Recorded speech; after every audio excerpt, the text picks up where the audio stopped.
August 11th, I did a ride-along with the refuse department. Really, some things that I've learned from our refuse department. One is the cans for residentials. There's a reason why they want the cans, your trash cans, off of the curb, and it's because of the arm that goes out and grabs it. If it's up on the curb, it'll actually grab the wheels, and when they take it and dump it, it gets lost into the truck. And so they humbly request that we put our cans on the road, and it makes it faster for them going forward. Also, avoid your basketball hoops or mailboxes and cars be thinking about them when they're coming by, because they have a lot of cans. You know, we are understaffed in our trash department. There are guys that have to do 1,600 cans in one day. It takes them 10 hours in a truck driving. So a lot of hard work from these guys. I then had a meeting with the staff, and we talked about customer service and some of the changes that came during COVID-19, and where they went away from, if a can was slightly open and able to be retrieved, they went away from doing so. And so we want to revitalize that and focus in on customer service. We also talked about route software that'll be coming into play in about 2 months.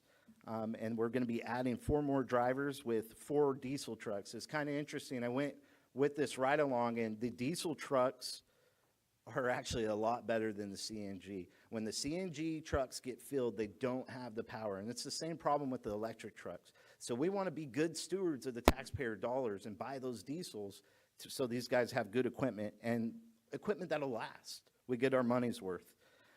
We also talked with the street sweeper. We have 1 driver in this city. We have 1 driver that has to cover 400 lane miles.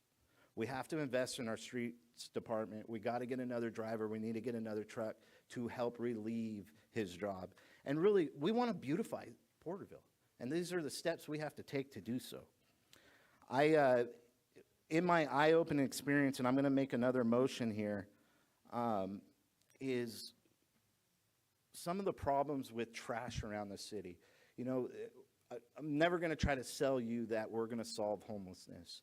We will enforce the laws, and we've been doing so, but the homeless will always be with us. And so one of the problems is they get in the dumpsters, and they make a mess. And they pull the trash out of the dumpsters, and it's on the sides. And it's not the truck driver's fault, and it's not the business owner's fault either. And so what I'd like to do is get what I'm calling an eyesore crew, like a 2-man crew that goes and takes care of eyesores. When our drivers do pull up and they see an issue where trash has been pulled out and out on the street or in these bins, that we can then call this crew to go and clean up this mess. Also, it would help with cleaning our trash trucks also in the future. I also would like to, I talked with Hugo in the trash department, and he challenged me because I gave my word that we won't sell the refuse department if they deliver customer service. And that is the focus that I want to continue to drive on. And so what with my motion, I want to table the selling of the refuse department, but still continue to look at investing in a transfer station at Teapot Dome. I think the drive out to Woodlake is way too far for not only our trash truck drivers, but the residents of Porterville.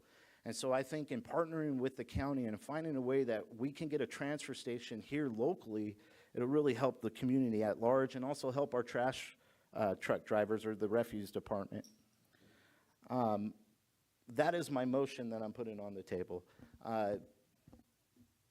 If any of you guys would like to make a comment, I know that you both went and did some ride-alongs as well. Well, thank you, Mayor, for laying all of that out. You've been busy.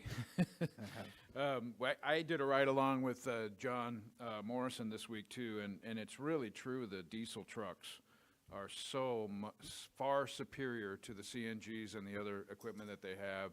not only are they faster and get the job done better, but they're more comfortable, they're more effective, and they last longer. And so I think that was a great investment that we made, and there's validation there. I know there's some conversations about expense, but I think if you do the long term on that, it's actually going to pay us back. We're actually going to save money while we're helping these guys get to 1,600 or 1,400 bins, whichever route that they're on.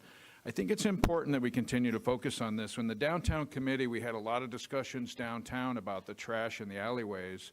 And when we come down and we have parades, and we come down and we celebrate downtown and our great downtown that we're revitalizing, our alleyways need some work still. And so I think the idea, Mayor, that you're presenting here, that we would have someone that could go and take care of some odd things, kind of a tiger team or whatever we would call that, someone that could go and help us to square away those areas. We want to make those places safe and clean, so when we come down here for a parade, that we can park away from Main Street and still work through those alleyways and not be worried about the trash and the clutter and those things. So I really like this idea. I think it's a terrific idea, and it was great to get some time to spend with the refuse folks and look at where the rubber meets the road, so to speak, but how hard it is with the transferring of trash, because we have now this long trip that we have to make to dump the trash. A transfer station would be very, very vital and essential to helping us to keep people from going down in these alleyways and just dumping stuff from their house, because that's what's happening. I think this would be a way to address that as well. So I think I would second that motion after those comments, Mayor. Okay, we got a first and a second, and I just want to clarify my motion. We're tabling the sale of the refuse, but we're still going forward with researching on a transfer station. Either we privatize that transfer station or we look at a partnership between the county and the city. And then also the two-man tiger team, I like that. The two-man tiger team that goes around and takes care of eyesores where trash has been dumped in our city, and continue the efforts to beautify Porterville. So we have a first and a second. Is there any other discussion? Companies at this time. So I just want to make that clear on my point. So with that, I had a good time. They treated us with all due diligence, respect, and courtesy, and I had a fun time. But they do need help, and we will try to find some things to streamline and make it more resilient for the city of Porterville to have their trash truck picked up on an orderly fashion. So.